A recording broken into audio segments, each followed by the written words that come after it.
भाइयों और बहनों, बड़ी कृपा का दिन आने वाला है, बहुत बड़ी कृपा। ऐसा दिन जो बार बार नहीं आता, ऐसा संयोग जो वर्षों में कभी कभी बनता है, आप सब जानते ही हैं। 26 जनवरी 2026 ये कोई साधारण दिन नहीं है। ये दिन है सोमवार और उसी दिन है अष्टमी तिथि। अब कोई पूछे महाराज इसमें विशेष क्या है? अरे भाई सुनो ध्यान से।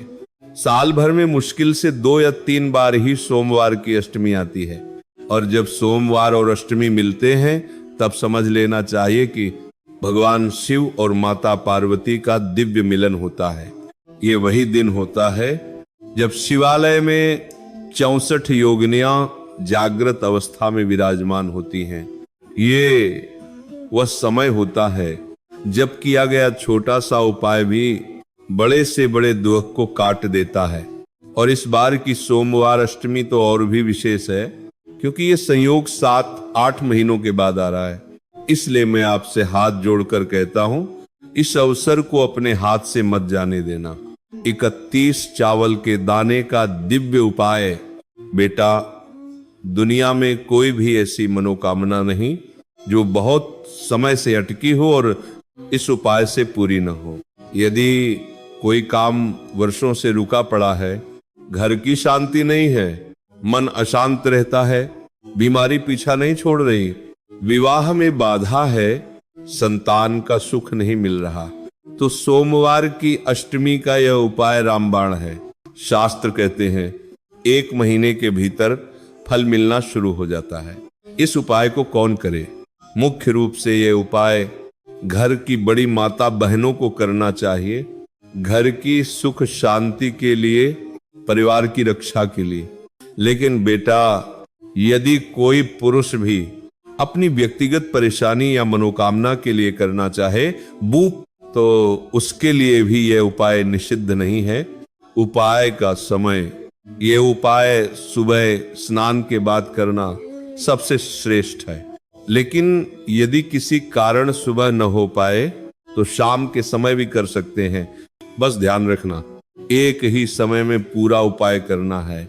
आवश्यक सामग्री 3 ही चीजें: 31 चावल के दाने बिल्कुल साबुत, एक भी टूटा हुआ नहीं, 31 बेलपत्र कटे फटे नहीं, अच्छे और स्वच्छ, 31 हरी मूंग साबुत दाने, दाल वाले नहीं, चावल और मूंग अपने घर की रसोई से लेना उत्तम है, न हो तो बाहर से ले सकते हो। बेलपत्र वृक्ष से तोड़ सकते हो या खरीद सकते हो। उपाय की विधि ध्यान से सुनना। 26 जनवरी सोमवार की अष्टमी के दिन सुबह स्नान करके ये तीनों सामग्री और 1 लोटा जल लेकर अपने घर के पास वाले शिव मंदिर जाना है। सबसे पहले भगवान शिव को 1 लोटा जल अर्पित करें, मन शांत रखें। अब शिव जी की चौखट पर आए और 31 चावल के दाने चौखट के पास रखें, दाएं या बाएं जैसे सुविधा हो। रखते समय अपनी मनोकामना स्पष्ट शब्दों में बोले। ध्यान रहे चावल किसी के पैरों में ना आए। फिर मंदिर के भीतर जाकर नंदी बाबा के पास रुके, देखें उनका कौन सा पैर उठा या मुड़ा हुआ है। उसी पैर के पास 31 हरी मूंग अपने दाएं हाथ की हथेली से एक साथ रख दें और मन से प्रार्थना करें। अब शिवलिंग के पास आए और 31 बेलपत्र लें। हर बेलपत्र की बीच की बड़ी बत्ती पर लाल चंदन और पीला चंदन का टीका लगाएं। अब सभी बेलपत्रों को एक साथ समेटकर शिवलिंग पर उस स्थान पर चढ़ाएं जहां माता अशोक सुंदरी जी का स्थान माना जाता है। जलधारी के बीचों बीच ध्यान रहे बेलपत्र की डंडी उस दिशा में हो जहां से जल बहकर नीचे गिरता है। अब वहीं बैठकर हाथ जोड़कर भगवान शिव के मंत्रों का जाप करें। अपनी पीड़ा, अपनी कामना सब कुछ उन्हें कह दें। अंत में जलधारी से गिरता हुआ थोड़ा सा जल लेकर अपने घर आ जाए। इससे लेवाल यही उपाय पूर्ण हो जाता है।